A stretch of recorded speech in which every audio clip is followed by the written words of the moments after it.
اعوذ باللہ من الشیطان الرجیم، بسم اللہ الرحمن الرحیم۔ السلام علیکم دوستو، اسلامک وارریئرز چینل میں خوش آمدید۔ دوستو، آج بات کریں گے فرقہ کرامتہ، کراماتیہ یا پھر کرامتی فرقے کی۔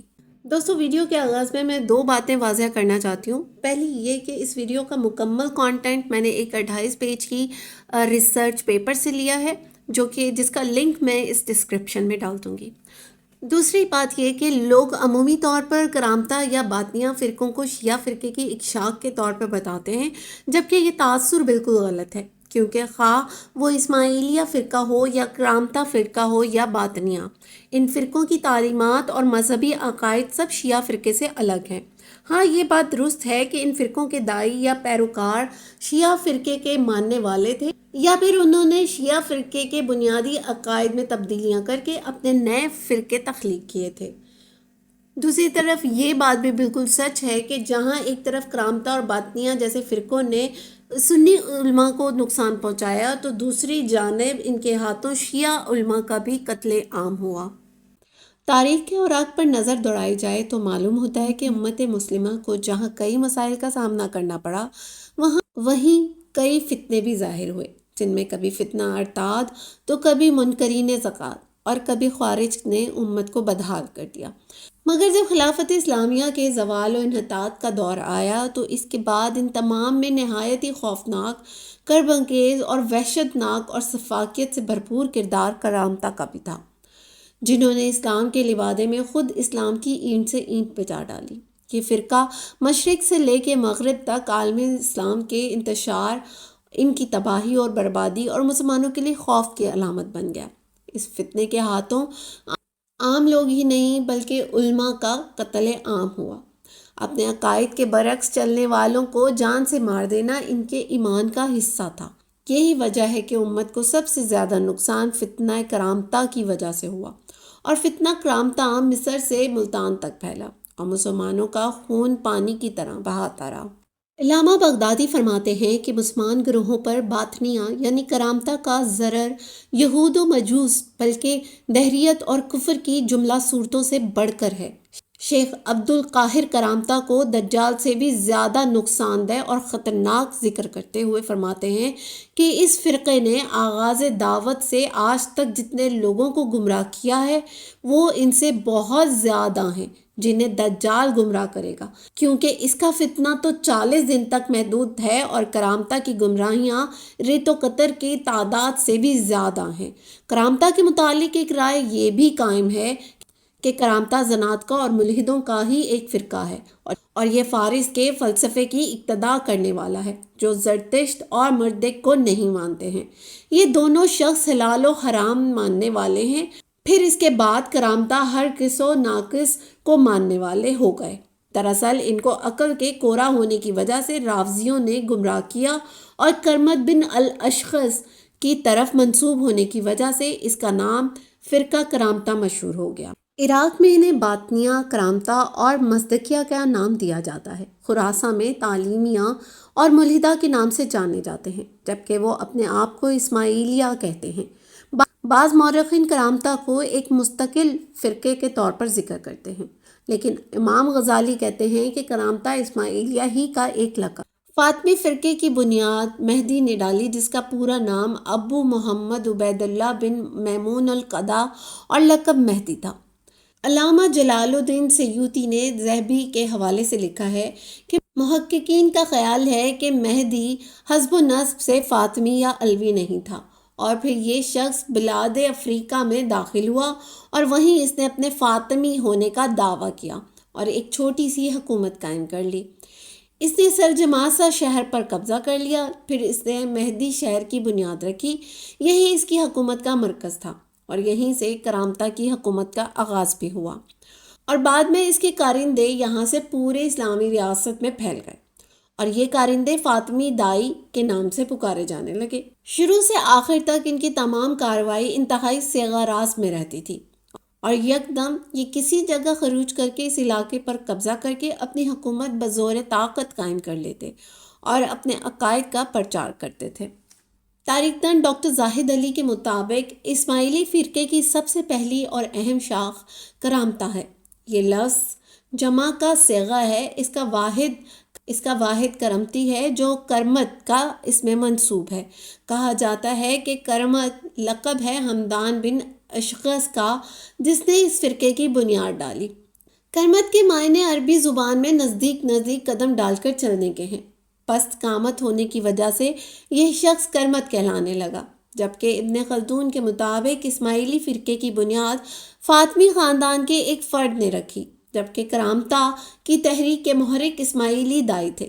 اسماعیلیوں اور کرامتہ میں عقائد کا کوئی فرق نہیں تھا، بلکہ کرامتہ نے حکمرانی کی خاطر خروج 50 سال پہلے ہی کر لیا تھا۔ ابن اسیر کا خیال ہے کہ یہ لفظ کرمیتا ہے جو نبطی زبان کا لفظ ہے اور اس کے معنی سرخ آنکھوں والے آدمی کے ہیں۔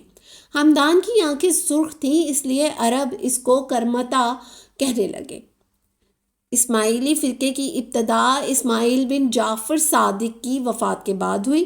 یہ واقعہ 33 ہجری کا ہے اور کرامتہ کا آغاز احمد بن عبداللہ بن محمد بن اسماعیل متوفی 242 ہجری میں ہوا، جس کے بیٹے حسین اسماعیلیوں سے الگ ہو گئے۔ تاریخ دانوں کا خیال ہے کہ کرامتہ کا آغاز حسین حوازی نے کیا، جو کہ احمد بن عبداللہ بن میمون القضا کا ایک دائی تھا۔ یہ کوفہ میں ایک اور دائی حمدان بن اشعث سے ملا۔ حسین ایماندار نیکوکار تھا، لوگ اس کے گرویدہ ہو گئے۔ ایک خفیہ دائی خوزستان سے آیا تو وہ بھی کرمت کہلایا۔ اس کا اصل نام کسی کو معلوم نہیں تھا۔ یہ خوزستانی اور کرمیتا کے ساتھ رہنے کی وجہ سے کرمیتا کہلانے لگا۔ مولانا اکبر شاہ خان نجیب آبادی کا خیال ہے کہ سرزمین کوفہ پر 278 ہجری میں حمدان المعروف کرامتہ نے ایک نیا مذہب جاری کیا۔ اس کے متعلق کہا جاتا ہے کہ یہ ایک غالی شیعہ تھا اور 7 اماموں کا قائل تھا، جن میں امام حسین علیہ السلام، امام زین العابدین، امام محمد باقر، امام جعفر صادق، امام اسماعیل بن جعفر صادق، امام محمد بن اسماعیل۔ عبید اللہ بن محمد کو وہ اپنا امام مانتا تھا اور خود کو عبید اللہ کا نائب کہتا تھا، حالانکہ عبید اللہ نام کا کوئی بیٹا محمد بن اسماعیل کا نہیں تھا۔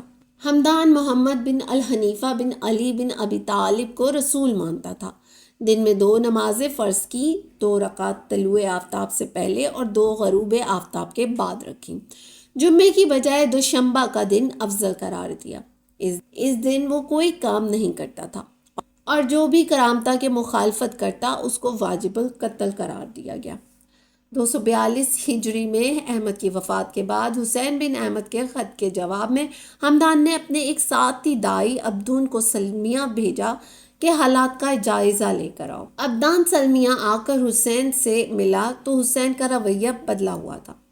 عبدان کے امام سے متعلق سوال کا حسین نے یہ جواب دیا کہ پہلے تم بتاؤ تو عبدان نے کہا کہ وہ امام محمد بن اسماعیل بن جعفر صاحب الزمان ہیں، تو حسین نے کہا نہیں، میرے باپ کے سوا کوئی امام نہیں ہو سکتا اور میں اس کا قائم مقام ہوں۔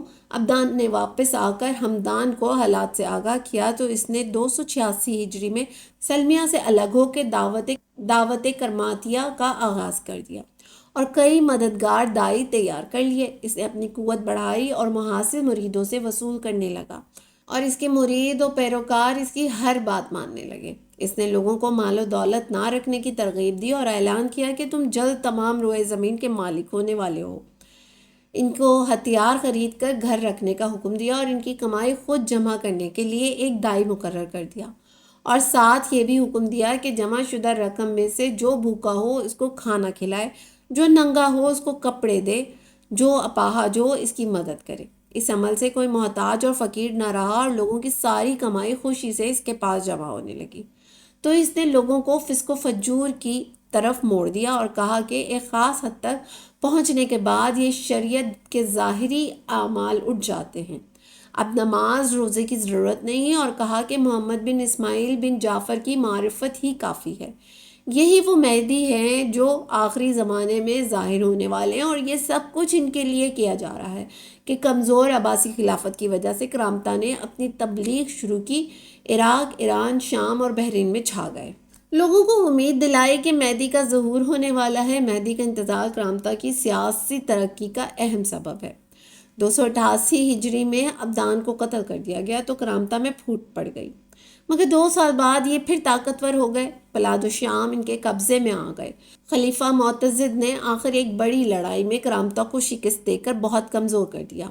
یحییٰ اور اس کے اکثر کرامتی ساتھی مارے گئے۔ پھر خلیفہ مکتفی نے ایک اور بڑا لشکر اپنے سپہ سالار محمد بن سلیمان کی سرکردگی میں بھیجا اور خود بھی رقہ تک اس لشکر کے ساتھ کیا، جس میں کرامتہ کو بہت بڑی شکست ہوئی۔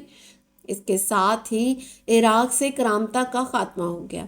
حیرت کی بات یہ ہے کہ کرامتی پسپا تو ہو جاتے تھے مگر تھکتے نہیں تھے۔ اس سلسلے میں ایک بار خلیفہ مقتدر نے تعجب سے کہا تھا کہ کرامتہ کی 2000 فوج ہماری 80,000 فوج کے لشکر کو کیسے مغلوب کر دیتی ہے۔ بعض محققین کا خیال یہ ہے کہ کرامتہ اسماعیلی فرقے کی ایک شاخ تھا۔ اس کا بانی عبداللہ بن میمون کے دائیوں میں سے ایک دائی ہمدان نام، جبکہ بعض علماء تاریخ کرامتہ کا ذکر ایک الگ فرقے کے طور پر کرتے ہیں۔ اس کی وجہ شاید یہ ہو سکتی ہے کہ سیاسی اور سماجی منظرنامے پر اسماعیلیہ کرامتہ کے نام سے ظاہر ہوئے۔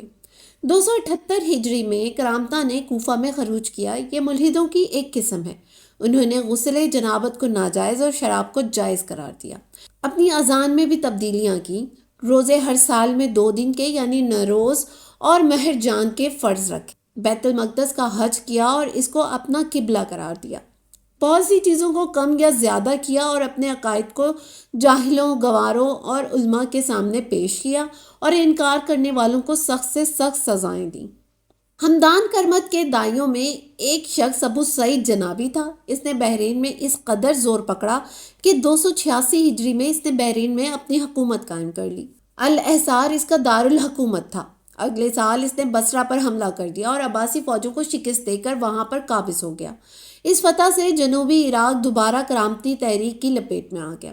اس کے 2 سال بعد اس نے شام پر حملہ کر کے ہر طرف تباہی و بربادی پھیلا دی اور جنابی نے یمامہ کو زیر نگین کر لیا اور عمان پر فوج کشی کی۔ 286 ہجری میں ابو سعید کرمتی جب ظاہر ہوا تو اس کی شوکت کو ترقی ہوئی۔ افواج شاہی اور ابو سعید کے مابین جنگ ہوئی جس میں ابو سعید کامیاب ہوا۔ اس کے بعد بھی خلیفہ کی فوج اور ابو سعید میں چند مرتبہ جنگ ہوئی مگر خلیفہ کی فوج نے شکست کھائی تو ابو سعید بصرہ اور اس کے گرد و نواح میں قابض ہو گیا۔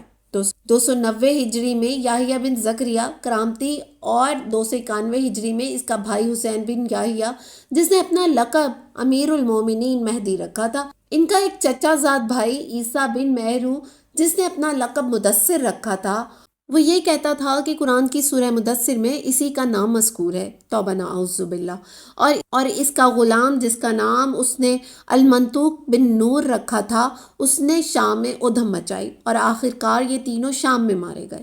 301 ہجری میں مہدی کرامتی مصر پر حملہ آور ہوا جس کا شاہی افواج نے برقہ کے مقام پر مقابلہ کیا مگر شکست کھائی اور یہ اسکندریہ اور فیوم پر قابض ہو گیا۔